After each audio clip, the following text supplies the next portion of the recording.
I feel like you're like the disinformation cop on the internet. You know, it's like, is this real? Is it not? And for what it's worth, I have to say, like, I really appreciate how it's so factual with you. You know, there's no like bias that you're bringing into it. You're really just looking at the facts. And you know, that's not easy for people to do. And I think it's not necessarily psychopathy. I mean, I'm not an expert, but it is your need to have to disassociate in order to make the right judgment of like, what is this actually? Because if you're putting emotion into it at that moment, then you're potentially flawed in your judgment or flawed in your assessment or analysis. Yeah. And that's how you end up with, there's yellow cake in Iraq. Right. Yeah. You know, like emotional, all right, we need to find something. We just marked the first Persian Gulf War. So it's 2023. So if Back to the Future were set today, we'd go back to 1993. Yeah. Which doesn't feel that far away. It doesn't at all. 30 years. Well, we're 90s kids though, too. So. That is. Tell that to, you know, like a 14-year-old now. They'll be like, literally, were you born in the 1900s? Yeah. Well, oh, okay. Oh my God. Like I'm an like 1800s person all of a sudden, you know? The 90s were great. You had the internet, kind of, right? Like you had the internet, but it wasn't always on you. You had cell phones. But really you were using the call like, hey, we're going to meet up at this bar. Okay. I had a pager. Did you? Okay. Yeah, I did not have a pager. Oh, okay. That was like my first like deciphering stuff. It was like, okay, you know, you literally had the numbers, the three numbers. You'd have to like sit there and like decrypt what the person was sending you in a message. Yeah. Early dating in the 90s, you guys. But you had like MapQuest or something like that. If you're trying to get to a new place, we had to print all the directions out. Oh my God. Like, it was like the 90s were great because it was this kind of hybrid of like, we're living in the future, but also like we still had landlines. You could still not be reached. Mm-hmm. And, you know, I woke up today, I think I had about 25 emails, and that's a light day. Usually I wake up to about 100. And when you wake up, are you immediately checking your phone, or are you giving yourself a break? I am. Okay.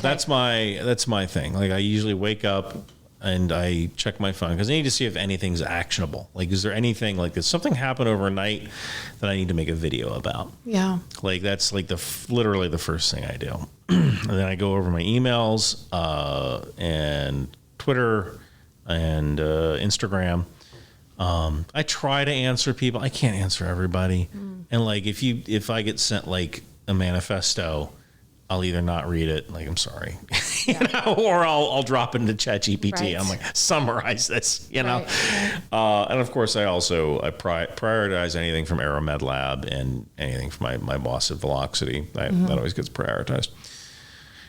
And then I read the Wall Street Journal, the New York Times, Haaretz, cover to cover, just to see if there's anything going on in the world. And usually that takes about 2 hours, and I have to go work out. And I actually do work out in the morning. I'll take a bike ride. I actually haven't been running lately because I hurt my foot.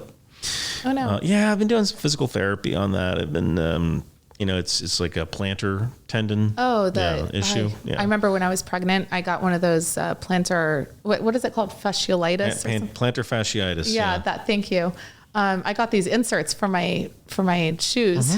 Pregnancy is tough for women. Well, I don't imagine. I mean, it's like you have this thing growing inside. It's like this parasite, right? And it's sucking all your nutrients out, right? And that's when you're like, man, I could really go for some ice cream and pickles, right? Because you need like vitamin G or something like that, right? And that's only in ice cream and pickles.